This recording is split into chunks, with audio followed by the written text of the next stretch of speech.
Hello student, आज मैं आपको समाकलन क्या होता है या किसी भी फंक्शन का समाकलन कैसे निकाला जाता है वो मैं बताऊंगा। पिछले वीडियो में मैंने आपको अवकलन करना बताया था। तो समाकलन जो है उस अवकलन के उत्क्रम प्रक्रम को हम समाकलन कहते हैं। जैसे कोई फंक्शन दिया हो f(x), अगर इसका हम अवकलन कर देते हैं यथा d/dx,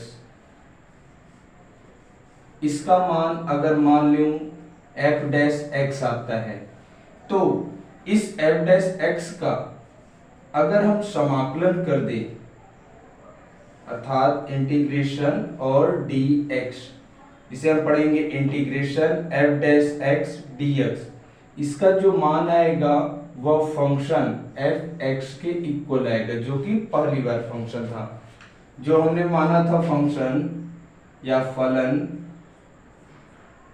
बराबर f(x), इसका अवकलन किए तो f' मिला, लेकिन जब इसका समाकलन कर दिए तो मूल फंक्शन f(x) मिल जाता है।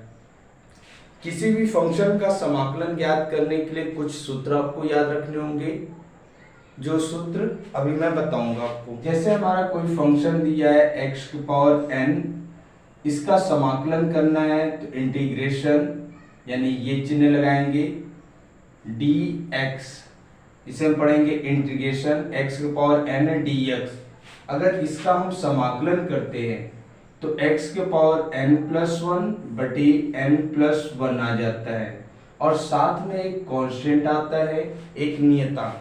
अर्थात कोई फंक्शन चर x पर निर्भर करता है जो कि x⁴n दिया हो, तो इसका जब समाकलन करते हैं इंटीग्रेशन x⁴n dx, अर्थात x के सापेक्ष जब समाकलन करते हैं तो जो चर है x उसके घात में एक जोड़ देते हैं, अर्थात x⁴n+1 और बटे n+1। ये हमारा पहला सूत्र है। अगर इसके एग्जाम्पल की बात करें तो जैसे हम मान लें कोई फंक्शन है इंटीग्रेशन x⁵ dx है, अर्थात इंटीग्रेशन x⁵ dx, तो इसका जब समाकलन करेंगे तो x के घात में 5 + 1 करेंगे, क्योंकि n की जगह 5 है तो 5 में 1 जोड़ देंगे, बटे 5 + 1 प्लस c। अब ये c कहीं कहीं नहीं लिखा जाता है तो इसे आप लिख भी सकते हैं और नहीं भी। फिलहाल अब इसे सॉल्व कर लेंगे तो आ जाएगा x के घात 6 बटे 6, जो कि हमारा आंसर होगा। जैसा कि मैंने आपको बताया कि किसी भी फंक्शन का अगर अवकलन कर दे और उसका समाकलन करें तो वो वापस वही फंक्शन आता है। अब उसको हम देखते हैं। जैसे हमारा फंक्शन था y=x⁴n, अगर इसका x के सापेक्ष अवकलन करते हैं तो dy/dx बराबर लिखते हैं n x⁴n-1। अब यानी ये मान लेते हैं ये फंक्शन हमारा है f(x) और ये अवकलन करने पर हो जाता है f'(x)। मैंने आपको बताया था इंटीग्रेशन f'(x) dx बराबर fx। अब इसको हम सिद्ध करते हैं तो हमारा f'(x) का मान है ये, अर्थात इंटीग्रेशन n x⁴n-1 dx, इसका हम समाकलन करते हैं। चूंकि हम जानते हैं अगर कोई कांस्टेंट किसी वेरिएबल के साथ गुणा हो रहा है तो उसका अवकलन या समाकलन नहीं किया जाता है, वह डायरेक्ट बाहर आ जाता है। तो ये हो जाएगा n इंटीग्रेशन x⁴n-1 dx। अब मैंने आपको सूत्र बताया है इंटीग्रेशन x⁴n dx बराबर x⁴n+1 बटे n+1। अब ये n की जगह हमारा n-1 है तो हो जाएगा n x⁴n-1 एक ब्रैकेट में +1 पूरे के बटे n minus one plus one. अब इसे सॉल्व कर देंगे तो आ जाएगा n x के power n minus one plus one बटे n minus one plus one. ये plus one minus one cancel हो जाएगा तो बचेगा n x के पावर n बटे n, n से n कैंसिल तो हमारा आ जाएगा फंक्शन x के पावर n जो कि मूल फंक्शन था। यानी इस फंक्शन का जब अवकलन की तो हमारा ये मिला और इसका अगर हम समाकलन कर देते तो वापस वही मूल फंक्शन मिल जाता है। तो हम कह सकते हैं किसी अवकलन किए गए फंक्शन का अगर समाकलन कर दे तो मूल फंक्शन मिल जाता है। अतः उत्क्रम प्रक्रिया इसमें की है यानी उल्टी प्रक्रिया, जिससे मूल फंक्शन मिल जाता है। नेक्स्ट सूत्र है इंटीग्रेशन c x के पावर n dx। तो अगर कोई कांस्टेंट किसी वेरिएबल के साथ गुणा हो रहा है और उसका समाकलन करना हो तो यह हमारा बाहर आ जाएगा और इस फंक्शन का हम समाकलन कर देंगे यानी इंटीग्रेशन जब करेंगे तो आ जाएगा x के पावर n प्लस वन बटे n plus one. Third formula है इंटीग्रेशन dx। जब किसी फंक्शन का समाकलन करना हो और यहाँ कुछ न लिखा हो अर्थात एक कांस्टेंट है, इसे हम मान लेते हैं इंटीग्रेशन 1 dx। तो जब हम 1 का x के सापेक्ष समाकलन करते हैं तो इसका मान आ जाता है x। जिस वेरिएबल के साथ हम समाकलन करते हैं वह वेरिएबल यहाँ पे आ जाता है अर्थात x के सापेक्ष इसका समाकलन कर रहे हैं तो x आ जाएगा। यही अगर हम इंटीग्रेशन dt करते तो इसका समाकलन t होता या फिर इंटीग्रेशन dv होता तो उसका जो समाकलन होता v हो जाता। नेक्स्ट फॉर्मूला इंटीग्रेशन e के पावर x dx अगर है तो इसका जो समाकलन होगा e के पावर x होगा। नेक्स्ट फॉर्मूला है इंटीग्रेशन 1/x dx अगर आ जाता है तो इसका जो समाकलन करेंगे तो log बेस e x आएगा। Next integration sin x dx तो इसका आएगा minus cos x। Next formula integration cos x dx तो इसका समाकलन sin x।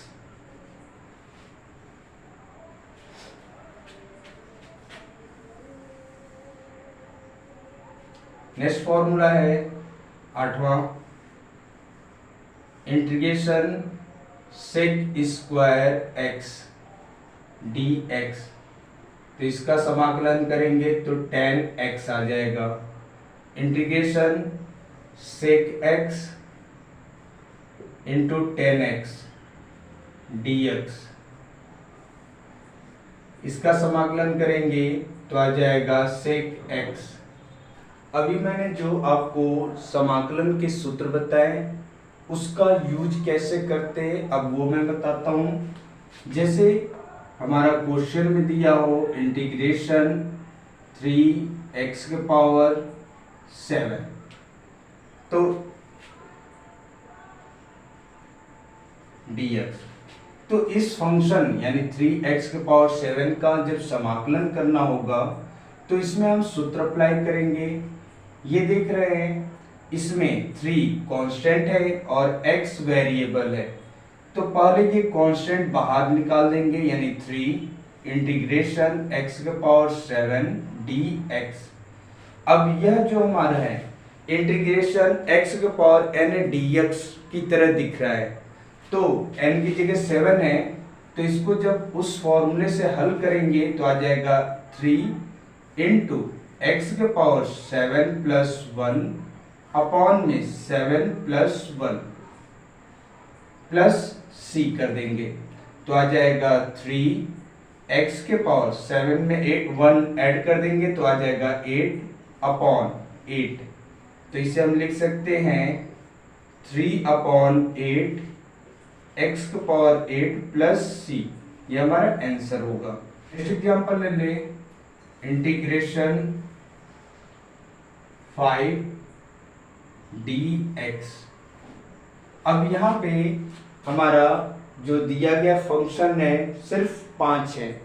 इस फंक्शन को हल करने के लिए हम क्या करेंगे, इस 5 को 5 गुणे 1 dx लिख दे, अर्थात 5 में हम 1 का गुणा करेंगे तो इस फंक्शन का मान नहीं बदलेगा।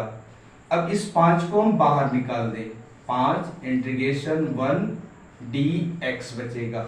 इस 1 की जगह, चूंकि मैथ में हमें बताया जाता है किसी भी संख्या का घात अगर 0 है तो उसका मान 1 होता है, चाहे वह चर हो या अचर हो।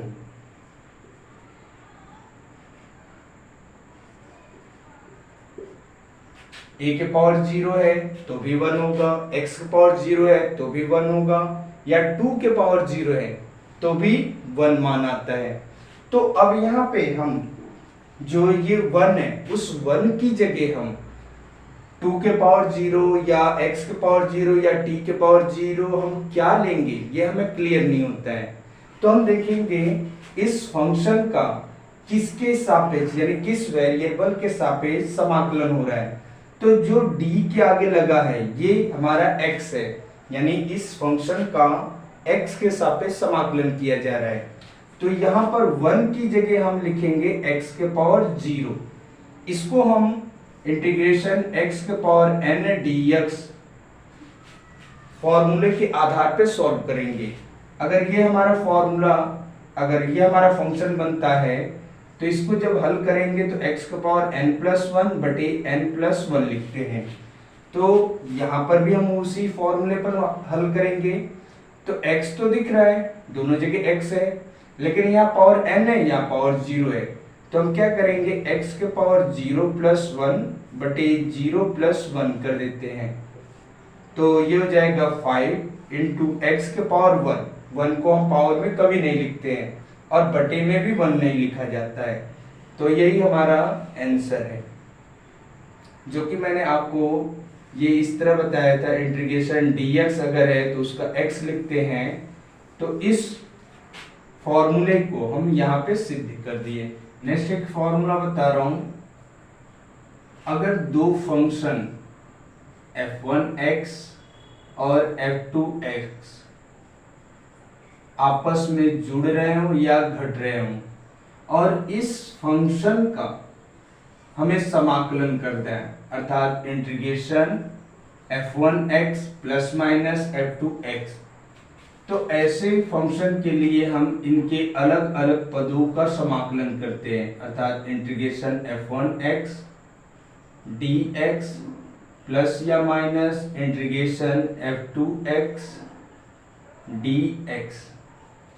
अब इसको एग्जाम्पल से समझते हैं। जैसे कोई एग्जाम्पल मान ले, 3x² प्लस e के power x plus 1/x minus sec² x, अगर ये है और इसका x के सापेक्ष समाकलन करना है तो इंटीग्रेशन का चिन्ह लगा देंगे और लास्ट में dx लिख देंगे। तो हमें क्वेश्चन दिया है इंटीग्रेशन 3x² प्लस e के power x plus 1/x minus sec² x dx। तो इसका जब समाकलन करना होगा तो इसके अलग अलग पदों का समाकलन करेंगे। तो लिखेंगे integration 3x² dx plus integration e के power x dx plus integration 1/x dx minus integration sec² x dx। अब इसमें पहले हम इस पद का समाकलन करेंगे। इस पद का समाकलन करने के लिए इसे हम देख रहे हैं तो यह 3 कांस्टेंट है और x के पावर 2 वेरिएबल है, जो कि इंटीग्रेशन c x के पावर n dx की तरह दिख रहा है।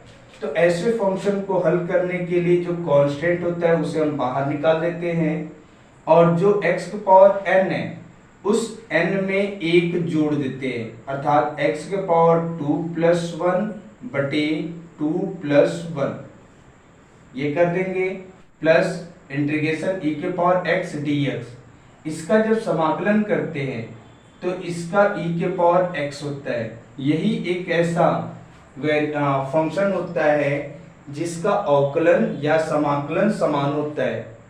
अगर d बाई डी एक्स ई के पावर x है तो भी e के पावर x मिलता है, अगर इंटीग्रेशन e के पावर x dx है तो भी e के पावर x ही मिलेगा, प्लस इंटीग्रेशन 1/x dx है तो इसका जो समाकलन होगा तो log x आएगा, अर्थात इसे लिखेंगे log बेस e x, और फिर यहाँ माइनस लगा हुआ है, integration sec square x dx है तो इसका समाकलन जो होगा वह tan x के बराबर होगा।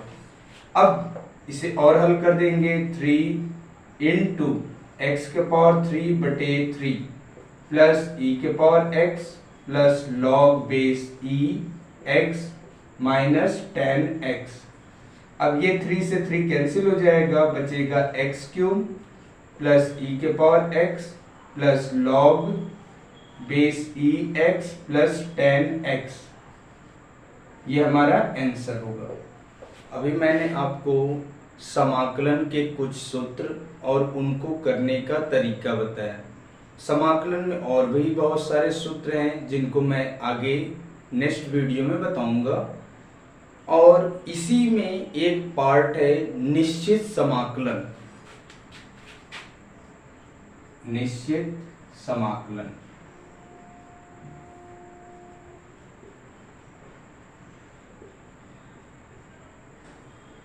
निश्चित समाकलन में अगर कोई फंक्शन दिया हुआ है इंटीग्रेशन f x dx,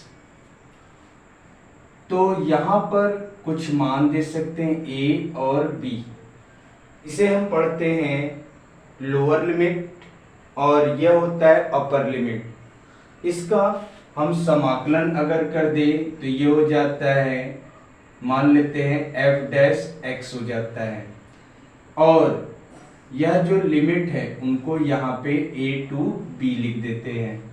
उसके बाद क्या करते हैं, जहां जहां x होता है पहले ये मान रखते हैं, अर्थात f डैश b, फिर माइनस लगा करके इस x की जगह a रख देते हैं, f डैश a। इसको हम एग्जाम्पल से समझते हैं। जैसे हमारा क्वेश्चन दिया है इंटीग्रेशन 1 to 3 x के पावर 2 dx, इसे हमें हल करना है। जब समाकलन के नीचे और ऊपर कुछ कांस्टेंट मान अगर दिए जाए तो यह हमारा निश्चित समाकलन है। अब निश्चित समाकलन को करेंगे कैसे, तो जो इसमें लोअर लिमिट 1 और अपर लिमिट 3 दिया हुआ है तो इनको हम भूल जाएंगे। अब इस फंक्शन का जैसे हम समाकलन करते वैसे करेंगे, तो यह हमारा x की पावर n dx की तरह दिख रहा है, यानी इंटीग्रेशन x की पावर n dx की तरह। तो इसको जब हल करेंगे तो x के पावर n प्लस 1 अर्थात 2 प्लस 1 बटे 2 प्लस 1, और इसके बाद जो यह लोअर लिमिट और अपर लिमिट है उनको, लोअर लिमिट है तो नीचे लिख देंगे, अपर लिमिट है तो ऊपर लिख देंगे। अब यहाँ पे इनको हल करेंगे तो ये हो जाएगा x के पावर 3 बटे 3, 1 2 3। अब क्या करेंगे, इस x की जगह ये ऊपर वाला मान पहले रखेंगे तो आ जाएगा 3 के पावर 3 बटे 3, फिर माइनस लगाएंगे 1। अब इस x की जगह इस 1 को रख देंगे तो 1 के पावर 3 बटे 3। अब इसे हल करेंगे तो 3 के पावर 3 मतलब 3 के पावर 3 है तो इसका 3 बार गुणा कर देते हैं, 3 गुणे 3 गुणे 3। अब 3 त्रिक के 9, 9 त्रिक 27, यानी इसका मान आ जाएगा 27। तो यहाँ लिख देंगे 27 बटे 3 माइनस 1 का क्यूब, अर्थात 1 का 3 बार गुणा करें तो भी 1 आएगा और बटे 3। अब इनको हल कर देंगे, इनका लसा लेंगे तो 3 आएगा और यहाँ 27 माइनस 1 हो जाएगा, जिसे सॉल्व करेंगे तो आ जाएगा 26 बटे 3। ये हमारा आंसर है। इसी तरह दूसरा एग्जांपल ले लें, इंटीग्रेशन -1 to 1 e के पावर x dx अगर दिया हुआ है तो इसका जब समाकलन करेंगे तो e के पावर x आएगा और यह लिमिट यहाँ पर लिख देंगे, यानी -1 to 1। अब इसे क्या करेंगे, x की जगह ये मान रख देंगे तो e के पावर 1 माइनस e के पावर -1, या फिर इसे हम लिखेंगे e माइनस 1/e। यह हमारा आंसर है।